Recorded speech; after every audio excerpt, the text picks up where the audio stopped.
ما گفتیم که حضرت عمر در مدت 10 ساله که خلافت راند دو دولت ابرقدرت دور را به خاک یکسان نمود. یکی را کلن پره تارمار ساخت، دیگری را به زانوی تذلل و ذلت نشاند، اکثر ملک ممالک از دستش ستاند. او دولتی را که پره تارمار شده بود دولت فارس بود، دولت ایران، که بین بعد دیگر نامش از تاریخ بشر نابود شد. همچه دولت موجودیت خودش قطع کرد و او دولتی که بسیار ذلیل خوار گشت، اکثر کل سرزمین هاش از جانب مسلمانان ضبط گردید و اکثر کل مردم مسلمان شدن، این دولت روم بود که اگر شهر قسطنطینیه و اطراف نواحی او را صرف نظر کنیم دیگه تمام ممالکش به دست مسلمانان گذشته بود، روم شرقی. از این خاطر دشمنای حضرت عمر به نهایت زیاد بودن. عاقبت الامر جوان مردانه که به مقابل این شیرمرد مبارزه بردن نمیتونستند، با حیله و مکر نیرنگ ها توسط یک سوءقصد حضرت عمر به شهادت رساندند. در عین جوش و خروش جوان مردیش، در زمانی که الحمدلله به تنهایی هم دولت اداره میکرد، هم امور دینی، هم امور دنیوی، حتی امور جنایی و امثال اینا را به تنهایی به دوش گرفته بود. وقتی که حضرت زخم خورد به نزدش آمدن صحابگان پیغمبر صلی الله علیه و سلم. حضرت مولانا را پیش بیاره، ابن پیش بیاره.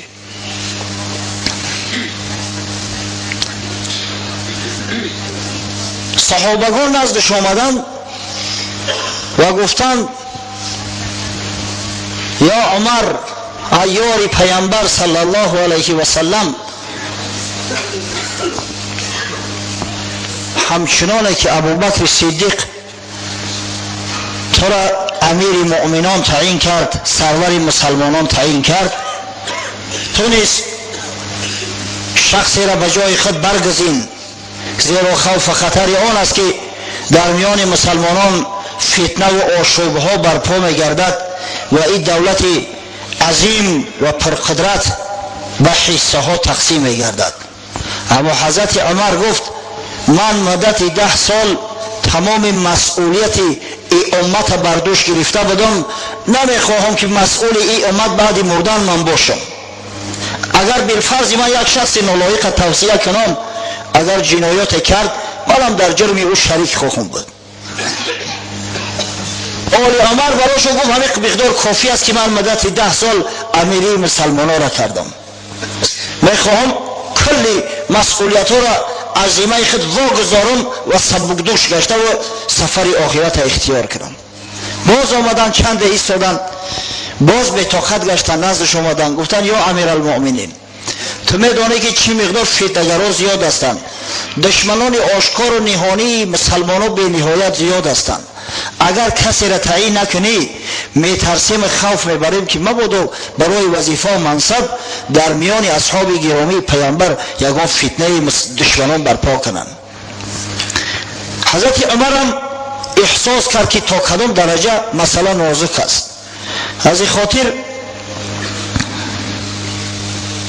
نام 6 نفر را گرفت که گفت بعضی ها شاید نسبت بعضی هاش فضیلت دارد، اما همه 6 نفر عظیمترین رجال سیاسی و دینی مسلمانان امروز هستند. بگذار همه 6 نفر از میان خود یکی را خلیفه انتخاب کنند. در این میان بدن حضرت عثمان ابن عفان رضی الله عنه، حضرت علی ابن ابی طالب، عبدالرحمن ابن عوف، زبیر ابن عوام، طلحه ابن عبیدالله و سعد ابن ابی وقاص. حضرت نام همین 6 نفر را گرفت. بگذار گفت همین 6 نفر مصلحت کنند، به یک قرار بیایند و یکی را از این جوان مردای سیته خلیفه مسلمانان تعیین کنند. من مشکلی میکشم گفت که نام یک نفر را بیان کنم. حضرت عمر از دیدگاه خودش نظر می انداخت، همون مسئولیت هایی که بدوش گرفته بود از همون جنبه که نظر انداخت. واقعا مثل عمر دیگر کسی وجود نداشت در خلافت. به فضل عمر، به جسارت، به غیرت عمر دیگر کسی موجود نبود. گفت اگر ابو عبیده زنده میشد ابو عبیده جراح تعیین میکردم. اما این 6 نفر هر کدامش فضایل بزرگی دارند، هر کدامش لایق خلافت مسلمانان هستند. بگذار یک نفر بهترینش انتخاب شود و امر کرد تا اینکه این 6 نفر را جمع بیارید، مصاحبه کنند، سر یک قرار بیایند در مدت 3 روز باید یک خلیفه برای مسلمانان تعیین کنند. و حضرت جان به جان آفرین سپرد، تمام مسئولیت را از ذمه‌اش ساقط کرده و راه و طریق به سوی رفیق اعلی را جسته و به دوستان خویش به حضرت رسول الله صلی الله علیه و سلم و ابوبکر صدیق در پیوست.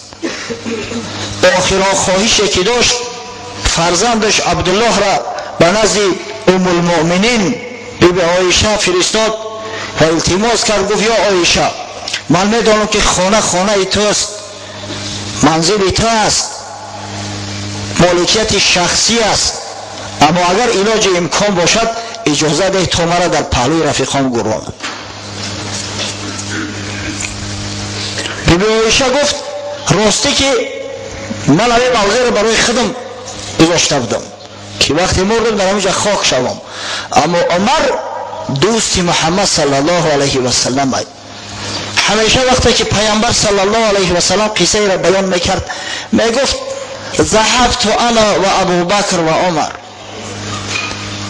جئت انا و ابوبکر و عمر، دخلت انا و ابوبکر و عمر. رفتیم میگم من و ابوبکر و عمر، آمدیم من و ابوبکر و عمر، داخل شدیم من و ابوبکر و عمر، خارج گشتیم من و ابوبکر و عمر. عمر مثل وزیر رسول الله صلی الله علیه و سلم بود، از همین خاطر اجازتش داد. وقتی اومدن نزد حضرت عمر این شادیانه را دادن، حمد خدا را به جا آورد و به یک آسانی و سهولت جان داد، شهید شد و در بری دوستاش و در بری رفیقاش گور کرده شد. امروز حاجیای ما وقتی که میروند و روضه شریفه را زیارت میکنند، همچنین حضرت ابوبکر صدیق و حضرت عمر دو یار پیامبر صلی الله علیه و سلم که از فاید پاش گرانده شدگان، اونا را هم زیارت میکنند، عرض سپاس و سلام میکنند. بعدا برای خلافت بعض نزاع ها شد.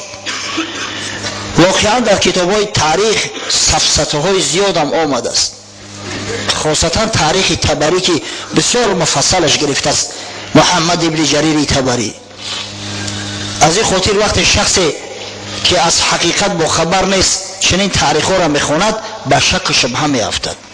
از برای آنکه کسی به شک شبهه نافتد، از همه سند دقیق ترین برات میارم از صحیح بخاری که امام بخاری در صحیح خود که صحیح ترین کتاب بعد قرآن عظیم الشان می باشد روایت کرده است، چین و انتخاب خلیفه شد تا اینکه در قلب هیچ کس شک شبهه نمونه، تا اینکه به همین تمام شک شبهه را رفع کنیم. دقیق ترین سند انشاءالله به عرض تو میرسونم. امام بخاری روایت میکند از عمرو ابن میمون، یکی از بزرگای تابعی، یکی از صحابه های پیغمبر، صحابی است، میگوید لما فرغ من دفن عمر بن الخطاب رضی الله عنه اجتمع هؤلاء رهط، یعنی عثمان و علی و عبدالرحمن بن عوف و سعد بن ابی وقاص و الزبیر بن العوام و طلحه بن عبیدالله. وقتی میگوید مسلمانان از دفن حضرت عمر فارغ شدند، حضرت بردن در خاک ماندن، همه 6 نفر اجتماع کردند، جمع اومدن در خانه. این نامه را من تکرار کرده بودم، باز یک بار دیگه در ضمن همین حدیث هم براتون گفتم. فقال عبدالرحمن اجعلوا امرکم الی 3 منکم. عبدالرحمن ابن عوف مراجعت کرد، وقتی که دید به سر یک عمل نمیآیند، وقتی دید سر صداها بلند شد، هر کس ارزوی خلیفه شدن داشت است در دلش. هیچ کس نمیخواهد که جای او کسی دیگر شود. حتی از سر صداها ابو طلحه انصاری و رفقاش که حضرت عمر گماشته بود که اینا را پاسبانی کنه تا کسی به مجلس خلل نرسن، داخل خانه شدن که چی گپ است. حتی ابو طلحه گفت ما گمان میکردیم که شما از ترس خدا یگان تا این وظیفه و مسئولیت به عهده نمیگیرید. این چی گپ است که در سر صدا تو بلند شده است؟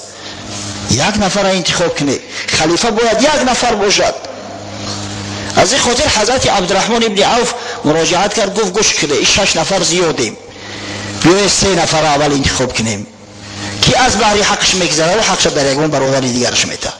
حضرت زبیر ابن عوام خست گفت قد جعلت امری الی علی، گفت من حق خدمت به علی بخشیدم، من دعوا ندارم، آواز ما در علی دادم. حضرت طلحه ابن عبیدالله قائم شد گفت قد جعلت امری الی عثمان، من حق ما به عثمان دادم. در همیشه اندک اختلاف است، زیرا در حدیث های صحیح اومده است که وقتی حضرت عمر زخم خورد و وصیت به شورا کرد که 6 نفر انتخاب شوند، نام طلحه را برد در صورتی که حضرت طلحه ابن عبیدالله در سفر بود، در مدینه منوره نبود. اما در اینجا در متن حدیث اومده است که طلحه میگه که من حق خدمت به عثمان بخشیدم. از این خاطر شارح‌های بخاری، ابن حجر عسقلانی، علامه بدرالدین عینی در شرح‌های بزرگترین بخاری آوردند که از سیاق کلام برمی آید که حضرت طلحه واقعا در وقت وصیت حضرت عمر به شورا شرکت نداشت، وقتی که حضرت عمر زخم خورده بود، اما وقتی شورا به آمد رسید، خاصتا امروز سیمش بود حضرت طلحه. و قال سعد بن ابی وقاص قد جعلت امری الی عبدالرحمن، سعد بن ابی وقاص گفت من حق خدمت در عبدالرحمن ابن عوف دادم. 3 نفر ماندن، 3 نفر ای حقشو گذاشتن. باز عبدالرحمن ابن عوف که واقعا بسیار زیرک بود، دانشمند بود، ثروتمندترین اصحاب پیامبر بود. ما و شما خوب میدونیم که آدم اگر زیرک با عقل نباشه صاحب مال و ثروت نمیشه. درست است؟ آدم بی عقل صاحب مال و ثروت شده میتونه؟ حالا میگیم که فلانی نام خودش نوشته نمیتونه، اینقدر مال و ثروت یافته است. مال و ثروت یافتن با نام نویسی و با علم و دانش کار ندارد، با عقل کار دارد. عقل از دانش از علم فرق میکنه. وقتی که همون کیفیت عقلش بالا شد ثروتمند میشه. عادتا همین تاجرها ثروتمندا کسایی هستند که عقلشون بالاتره، زیادتره.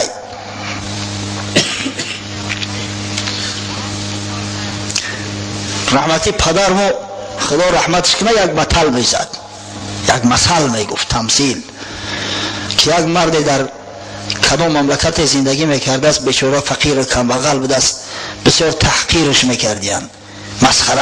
وقتی که آدم کمبغل و فقیر باشد، با اندک ساده‌لو باشد، متاسفانه بعضی مردم مغرور ابله با او را تحقیر میکنند، استهزا میکنند، حظ شوخی‌های بی معنی با او میکنند، بسیار رنجش میتن، بعد غضبش میکنه، میگه از قهر شما را حاضر خارج میشم، میگه میرم بابای خوجه خیز را میکابم، دعای حضرت هم میگیرم، طلب میکنم که دولتم بتا، صاحب دولت صاحب ثروت میشم، میگردم یم، بعد میبینم که کی را میخنده. به همین نیت ای خونش خارج میشوه، در راه میآید که راه تمام میشوه، لبی بحر میآید، قدر طرف چپ راست میروه که همه جا آب گذشته نمیتونه، بعد مستر در لبی آب میماند. اگه این تمثیل است بشو، این مسئله، این حقیقت نداره، مسئله است. یک نهنگ غذای ازیدی در هم لبی آب پیدا میشه، نهنگ به گفتار میاد، میگه کجا میره، چی جشته؟ میگه راستی میخوام از این بحر عبور کنم، اما آب از سری راه برمده است، موند مستر. نهنگ میگه در بلون بشی میگذرونم. بعد سوار میشه، را بود در راه اومده استیم، بعد میگه کجا میرفتی، نیتت کجا است؟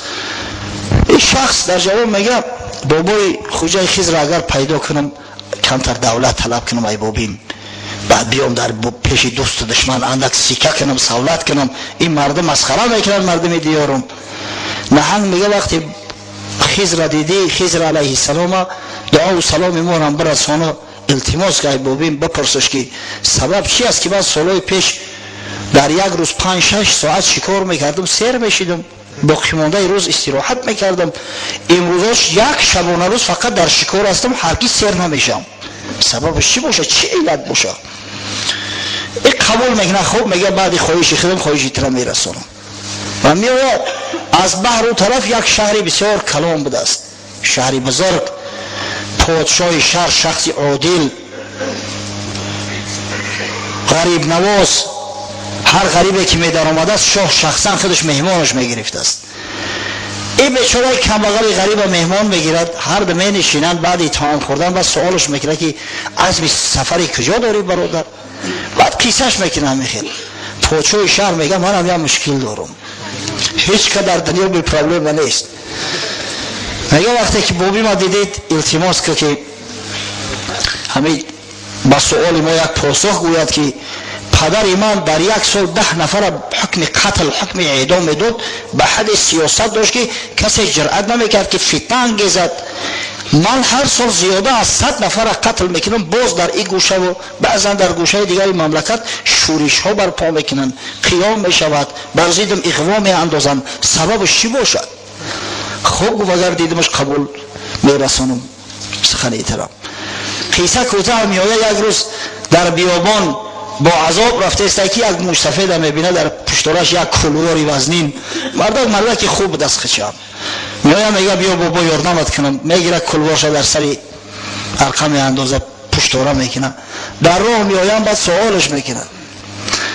موش سفید میپرسش که بچه‌م کجا میری؟ چی نیت داری؟ بعد قصهش میکنه. وقتی قصه میکنه میگه همون خضر علیه السلام منم انشاءالله به مرادت رسیدی. خب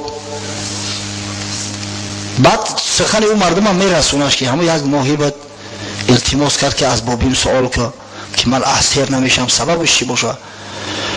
حضرت خضر میگه که وقتی که ماهی را ملاقات کردی بگو که دوای تو استعمال کردن روغنی ابلهترین احمقترین مردم، همین که خوردی انشاءالله شفا میابی، به همون شکل اصل اوله میگردی.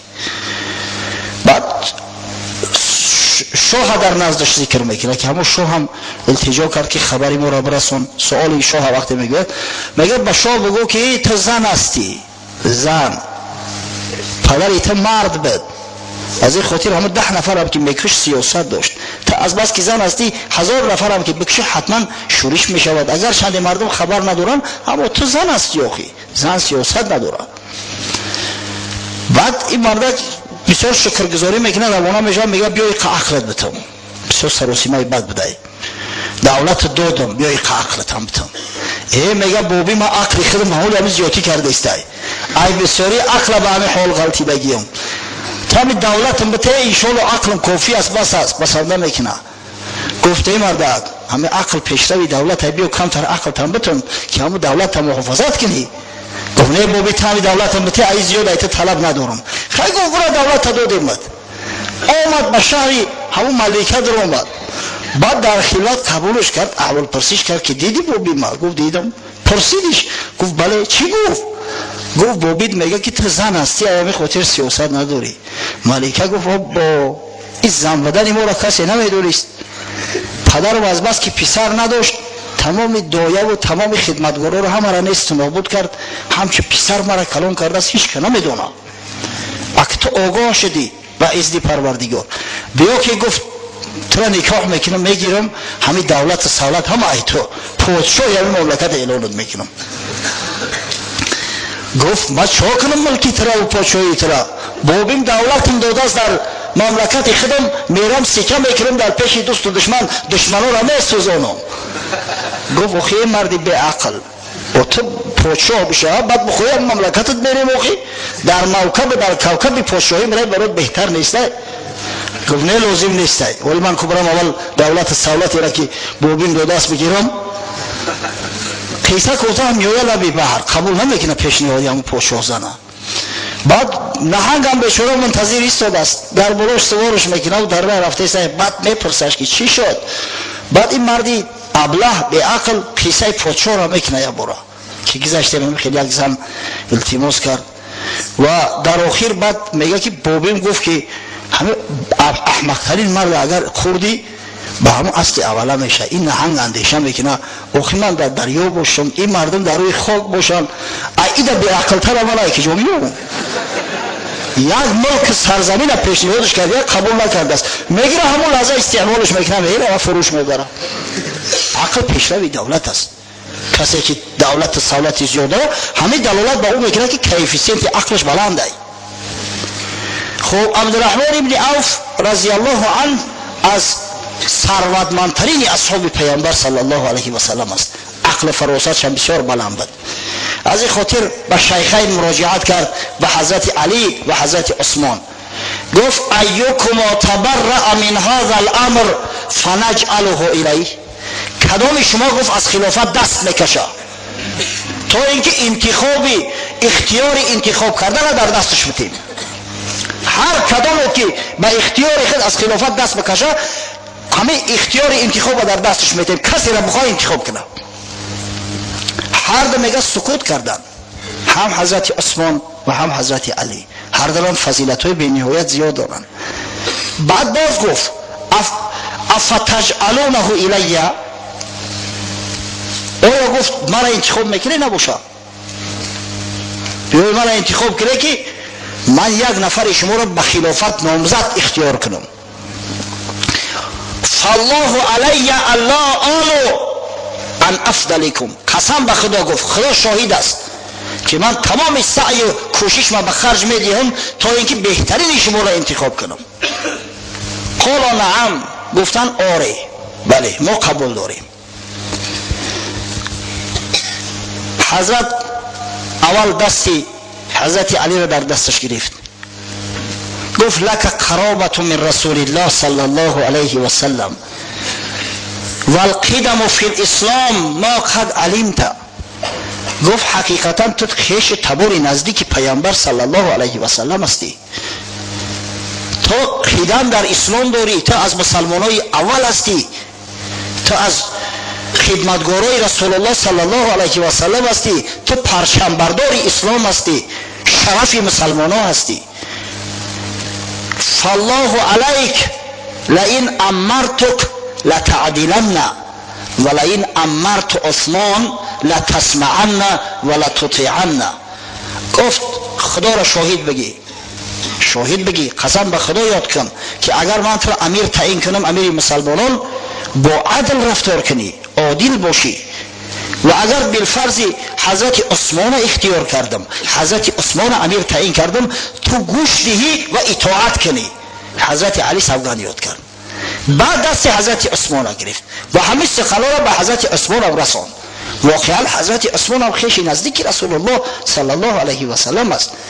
اگر ما دامادیش صرف نظر کنیم، حضرت علی یک بار داماد باشه، حضرت عثمان دو بار داماد شدگی ای، دو بار داماد شدگی ای. در ابتدا رقیه دخترش حضرت رسول الله با کابینه نکاحش در آورد. بعدا وقتی که در سال دوم هجرت هنگام واقعه بدر رقیه رضی الله عنها از دنیا گذشت، دختر دومش ام کلثوم به حضرت عثمان بزنی داد. حتی وقتی که ام کلثوم از دنیا رفت، حضرت صلی الله علیه و سلم گفت یا عثمان دیگر دختری به شوهر ندارم و اینو میدادم. ذوالنورین حضرت عثمان. از طرف دیگر عثمان هم از طرف پدری و هم از طرف مادری با رسول الله صلی الله علیه و سلم خیش است. عثمان ابن عفان ابن ابی العاص ابن امیه ابن عبد شمس ابن عبد مناف، در عبد مناف یک میشوند. حضرت رسول الله محمد ابن عبدالله ابن عبدالمطلب ابن هاشم ابن عبد مناف. ببینید در چهارم پیوند علاقه یجوه میشوند، در چهارم پیوند. از جانب مادریش هم، مادری حضرت عثمان هم در چهارم زانوی چهارم بگیم پیوند چهارم علاقه با رسول الله خیش میشه. از طرف دیگر مامه حضرت عثمان، مامه مادریش، مادرش ام حکیم عمه رسول الله صلی الله علیه و سلم. ام حکیم یعنی مامان حضرت عثمان و عبدالله پدر رسول الله صلی الله علیه و سلم برادر خواهر شقیقه هم، از یک پدر یک مادر هم. ببینه چقدر قرابت نزدیکی داره. از این خاطر حضرت عثمان هم گفت که تو قرابت داری به پیامبر، تو قدم در اسلام داری، از مسلمانای دوره اول هستی. حضرت عثمان از همون مسلمانای زمره اول از پنجم یا ششم شخصی است که اسلام آورده است. ولی انشاءالله در ضمن ترجمه حالش بعد را بیان میکنیم. از این خاطر گفت تو قسم یاد کن که اگر من تو را امیر تعیین کردم به عدل رفتار میکنی و اگر بالفرض حضرت علی را امیر تعیین کردم و با او بیعت کردم اطاعت میکنی. حضرت عثمان هم این قسم را به زبان راند. فلما اخذ المیثاق، حضرت عبدالرحمن میثاق وقت گرفت، قال ارفع یدک یا عثمان، گوه عثمان دست بردار. فبایعه و با حضرت عثمان بیعت کرد. حضرت عبدالرحمن ابن عوف گفتم که بسیار زیرک بود، کردان بود. در همون روزها تمام سرورای قبایل عرب همه اومده بودن، همه سردارای قبیله ها، سرلشکرها کی خلیفه مسلمانان میشود گویان اومده و در مدینه میزیستند. با اکثر مردم صحبت کرد، احوال پرسی کرد که شما کی را اختیار دارید، کی را میخواهید که خلیفه تعیین شود.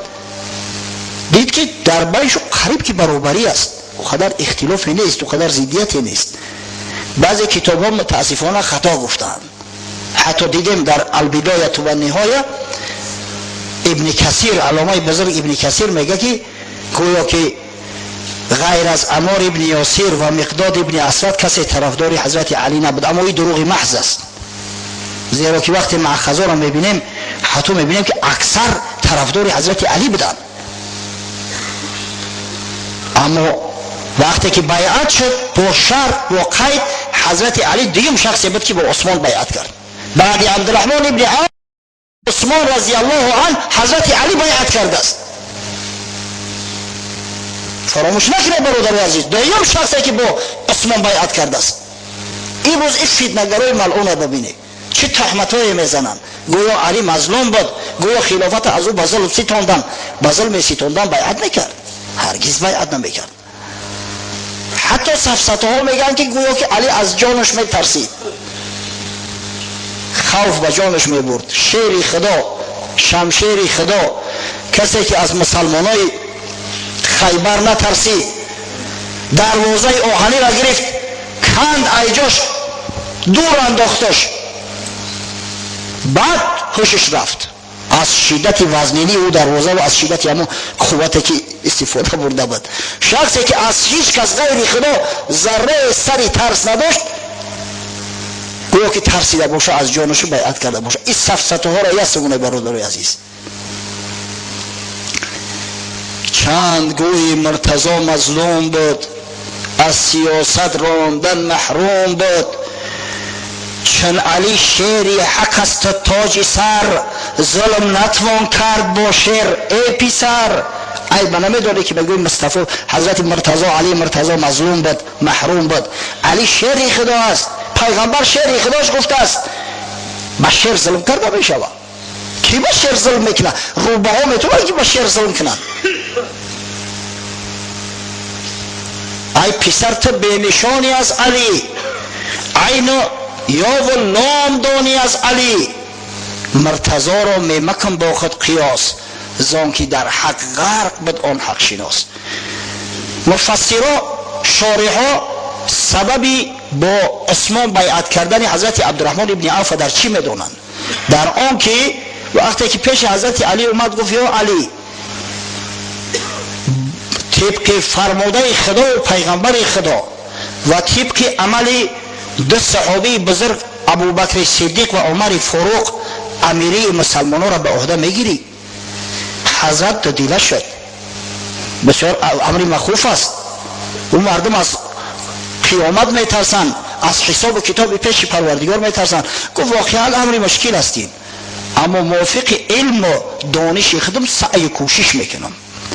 اما وقتی که با عثمان مراجعت کرد، گفت یا عثمان، طبق قرآن احادیث پیامبر و طبق خلافتی که دو خلیفه راشد کردیم، امیری مسلمانان را به دوش میگیری؟ پذیرفتی؟ گفت پذیرفتم به یگان شک تردید. وقتی که به شک تردید گفت، حضرت عبدالرحمن ابن عوف با عثمان بیعت کرده است.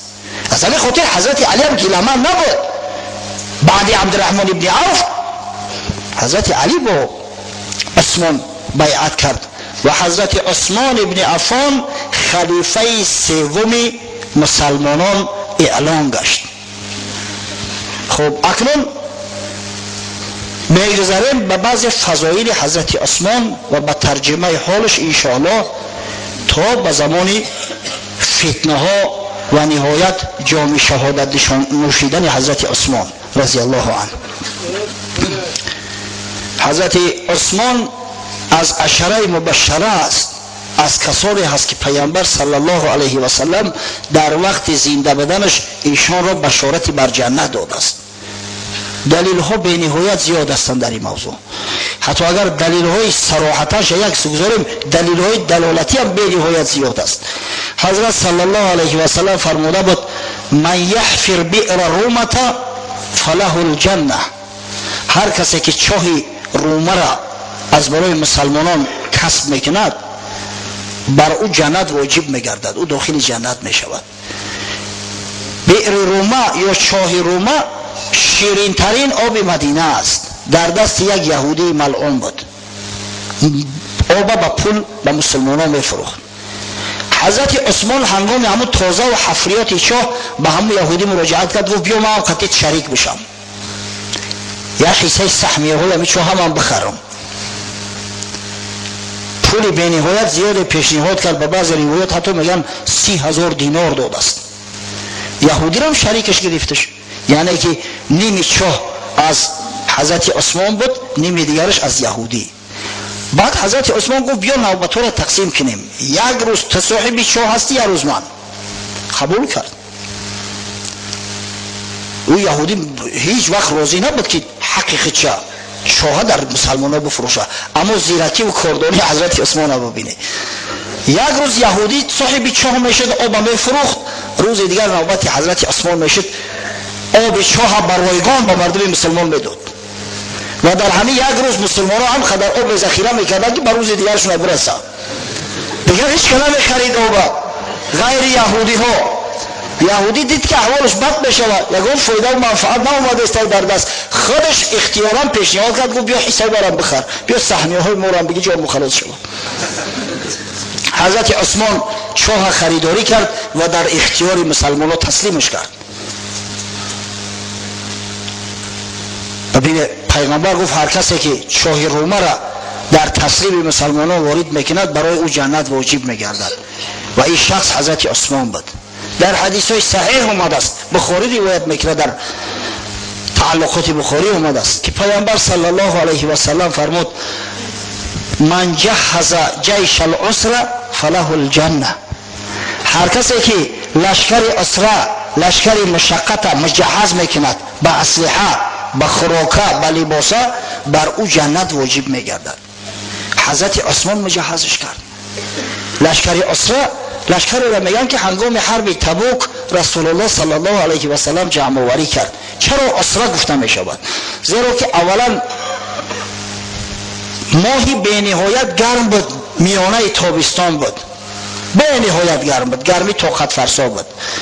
ثانیا اکثر مردم، همون شخصایی که بر لشکر خیستن و به جنگ خیستن، قدرت امکانیت خریدن افضال جنگی نداشتند، قدرت امکان خریدن شتر یا اسب نداشتند. از این خاطر پیغمبر گفت هر کسی که همین لشکر اسره را کمک میکند، مجهز میسازد، بر او جنت واجب میگردد. در روایت صحیحه اومده است حضرت عثمان آورد به بعض روایات 1000 شتر، 50 اسب بادپا و 1000 سکه طلا، 1000 دینار آورد در دامن پیامبر صلی الله علیه و سلم ریخت. حضرت صلی الله علیه و سلم گفت بعد دیگه ان شاء الله عثمان در یگان خطر نیست، یگان خطر بر عثمان تهدید نمیکنه. هیچ وقت شیطان عثمان رو وسوسه کرده و از راه حق منحرف کرده نمیتونه. ان شاء الله عثمان گفت جنتی است، بشارتی به جنت دادستش. شما تصور میکنه هیچ عمل. اگر در خواب پیغمبر خدا صلی الله علیه و سلم رو ببینیم اینقدر خرسندی میکنیم و شادی میکنیم پیغمبر رو در خواب دیدیم. اگه شما حال مرد را تصور کنید که حضرت رسول الله صلی الله علیه و سلم در زندگیش بیعت کرده است، اونایی که با پیامبر مبایعت کردین و بیعت کردین اونا با خدا بیعت کردند. در قرآن خدای بزرگ گفته است این الذين یبایعونک یبایعون الله ید الله فوق ایدیهم. اون مردایی که با تو بیعت کردن، با پیامبری تو بیعت کردن، با تو عهد و پیمان بستن، با خدا په عهد و پیمان بستیان. ید الله فوق ایدیهم، بالای دست اونا ید خدا است. ید خدا، دست قدرت خدا بالای دست اونا است. خدا اونا را کمک میکنه. تصور کنه که مردی را پیامبر صلی الله علیه و سلم در وقت زنده بودنش بشارت داد که تو جنتی هستی، تو داخل جنت میگردی، مرحمت میوید. راه بکشوی بچو. راستی دیدید که کمک کردن از نظر مالی مسلمانان را چه فایده و چه منفعتی داشته است که حضرت عثمان به خاطر آن که همون سهمیه های شاه خرید، به خاطر آن که لشکر اسرا را مجهز ساخت، پیغمبر خدا صلی الله علیه و سلم براش بشارت جنت داده است.